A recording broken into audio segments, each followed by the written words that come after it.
On Thursday, Kevin Durant requested a trade out of Brooklyn, and today we are on watch. It's day 6 of that trade watch and what could be one of the biggest trades in NBA history if it happens.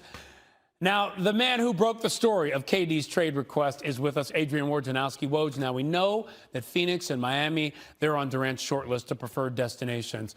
But the Nets could certainly look elsewhere. So how are the Nets and GM Sean Marks approaching this trade request? Yeah, listen, Brooklyn's mandate internally is to get the biggest, best package of assets, draft picks, and players that they can get for Kevin Durant. And with 4 years left on his contract, they have that leverage. There are certainly more teams who are willing to bring in a player, whether he wants to be there or not, who's got to play with 4 years left, especially somebody like Kevin Durant who loves to play. And I think you look at the Rudy Gobert trade to the Timberwolves last week and look at that as a baseline. And I think that's what the Nets are doing, certainly draft pick-wise, essentially 5 first-round picks.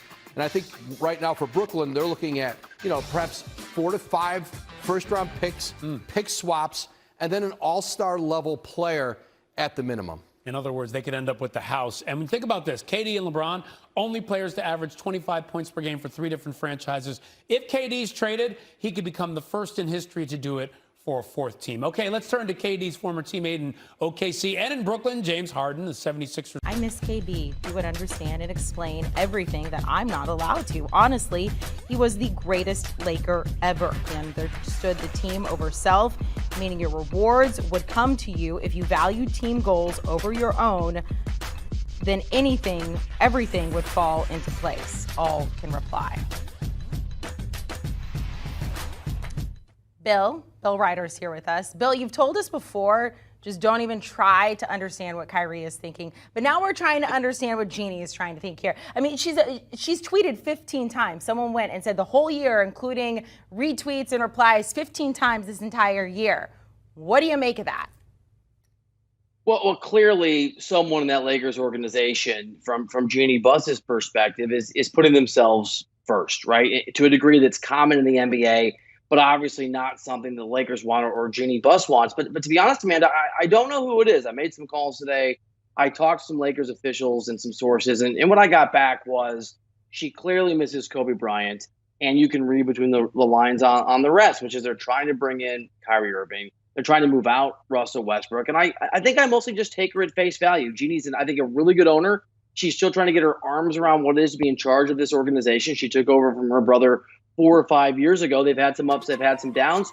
And I think this is her, as is the case in 2022 with a lot of famous people who have social media, grappling with some of the things behind the scenes in a somewhat public, if, as you said, very nebulous way.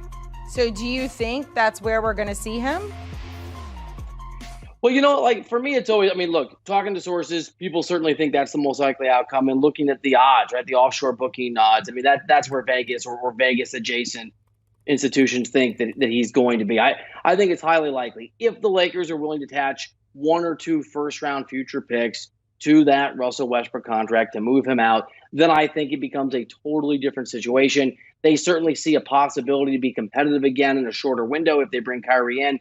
Who knows what's going to happen? You said it. When it comes to Kyrie Irving, I'm done pretending I know because it is scary territory, trying to climb into that dude's brain. But I think that's the most likely outcome. All right. We're going to talk about destinations for Kevin Durant here. We gave you 2 choices. We said most realistic and most chaotic destination. And my producer said initially we were going to do realistic. He wants to start with the chaos here. What is the most chaotic destination for Kevin Durant?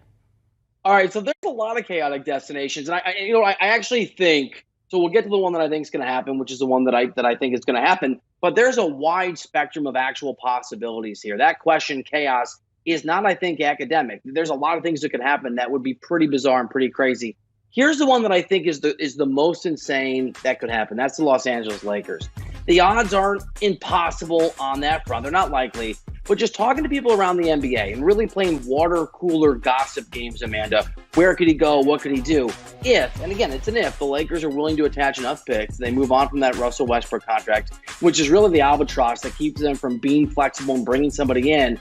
I know Kevin Durant makes, what I think is $8 million more per year than Kyrie Irving, But suddenly the world opens up a little bit. Now, talking to sources, and this is certainly a known reality, Kevin Durant and LeBron James don't dislike each other, but they're not close friends. They never pine to play together. But if KD is open to going somewhere other than the place I'm about to give you as the most likely destination, and the Lakers are able to actually move on from Russell Westbrook, forget Kyrie Irving, I think Kevin Durant will be a place of chaos, of shock, of potential dysfunction or greatness, a direct competitor with the Golden State Warriors. That LeBron-Steph thing gets really intense. That's the chaos move that's in the realm, I think, of possibilities. Not likely, but the realm of possibilities. Dysfunction or greatness, it's going to be one of the two. You never know. So that's the chaotic move. What's the most realistic over the past couple of days since he said, I want to trade, from what you're hearing, what is the most realistic move for KD? I hate this answer because as I've written about over at the website at CBSSports.com, I don't think Kevin Durant deserves to demand where he goes for a lot of reasons. They're obvious. He's got 4 years left on his contract. He's the guy that set this whole thing up. Whatever. We've been through this. So I think it's the Phoenix Suns. That is the place that he wants to go. And not to get into too many CBA details, but if the Nets really can move on from Kyrie Irving, which I think is Lakers, and that's a Russell Westbrook part of that equation, domino falling for the Lakers too, all of a sudden it becomes a lot easier to bring in DeAndre Ayton, some of the other pieces. And I think it becomes easier for the Nets to give Durant what he wants. I don't think a superstar with 4 years left on his deal in KD's shoes should be able to dictate where he goes. But that, I don't make the rules. The world is the way that it is. I think the Suns the most likely place that he ends up. You ever get an invite to like white party or something? LeBron James, Anthony Davis, Russell Westbrook, still the big three, expect to return next season, but that's not going to be enough the way the West is stacked up. But there's been rumors and rumblings, Kyrie Irving maybe reuniting with James there out on the West Coast. Maybe Kevin Durant. We are among us in silly season, so why not just throw everybody out there? I know a guy, Avery Johnson, Mr. 55, can still give you something off the pick and roll. Just saying. But taking a look at those outlooks when it comes to the odds for the Lakers and the stacks right now to win the conference, plus 600, then the finals, plus 1,000. But here's the thing, that big three of James, AD, and Russ, they did not make the postseason just a year ago. Speaking of Mr. Pick and Roll, Avery Johnson tapping it on the holiday for us here at HQ. And Coach, let's get into it. The first and second wave of free agency kind of behind us a little bit. But if you are the Lakers, what's the next move? Are we still thinking Kyrie? Is there a chance Russ might be on the move there out in L.A.? Yeah, Kyrie Irving, I believe, is the only move for the Lakers, and they got to go all in. And especially if you can move Westbrook in his contract. Westbrook is really on the downside of his career. We saw it last year, not very effective from the outside, especially from the three-point line. It's not really the same defender that he was, even though Darvin Ham, his new coach, wants him to get back to defending the way he was defending. Worried a little bit too much about the media, and specifically social media, and some of the comments and the nicknames that he received from some of the analysts across different networks. But Kyrie Irving, I think, is the only answer for them. And if they can get Kyrie and reunite him with LeBron James, he's still in the prime of his career. He needs a change of scenery desperately. And I know that he tried to force his way to the Lakers in a sign and trade. But at that point, the Nets and the Lakers couldn't get on the same page, because I think the Brooklyn Nets thought Kevin Durant was coming back at that point. So I think this would be a fantastic move for the Lakers. I don't think it would make them a top 4 team in the West, especially, you just don't know right now. Now, with a healthy Anthony Davis, if Anthony Davis is healthy, and they don't have to include Anthony Davis in a trade for Kyrie, maybe that'll be a different story. Outside of the rumblings, as you mentioned there with Kyrie, they haven't done much of anything, but others in the conference have. The Timberwolves kind of shocking all of us, planning to roll out 2 7-footers and in the middle. The Suns did have the best record in the West, but realistically, yes, you still have Devin Booker, but Chris Paul is a year older. We don't know what's going to happen at that 5 position, but maybe Kevin Durant, is he a possible option there for them if they're trying to prime away from Brooklyn? Yeah, I know that's one of Kevin Durant's spots on his wish list. From what I've heard, he's shared that it's either Miami or Phoenix, where he's like to force his way, the same way James Harden forced his way to Brooklyn and then forced his way back out the door to Philadelphia.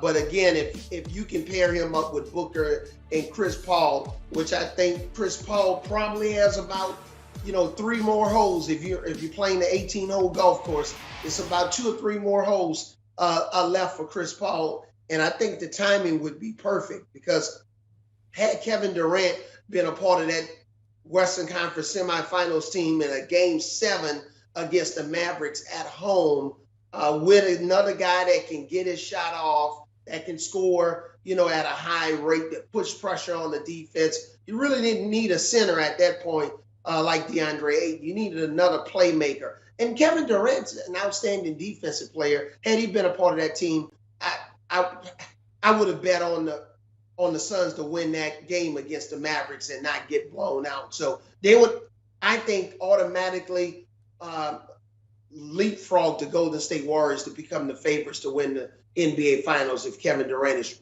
traded to the Phoenix Suns. All right, before I let you go, Avery, got to break it down. Kevin Durant and Kyrie Irving both trying to get out of Brooklyn, as I mentioned, but which of the 2 stars gets their way first there? I think it's Kevin Durant. And whether it's Phoenix or Miami, or you can even throw the Boston Celtics in there. You look at the Boston Celtics making this trade from Malcolm Brogdon. If for some reason they have to trade, Jaylen Brown and Marcus Smart to Brooklyn to make this work, to pair up Kevin Durant and Jason Tatum, that's probably another possibility. So I think Kevin Durant, no matter how much time it takes, I think Kevin Durant definitely gets his wish. So KD doesn't go home to my Wizards. That's what you're telling me. No Bradley Beal and KD? Oh, no. You might as well. That's wishful thinking. That present will not be under your Christmas. All right, Avery. You know what? It's a holiday. I'm going to let that slide. I got to let you go now. Bye, Avery.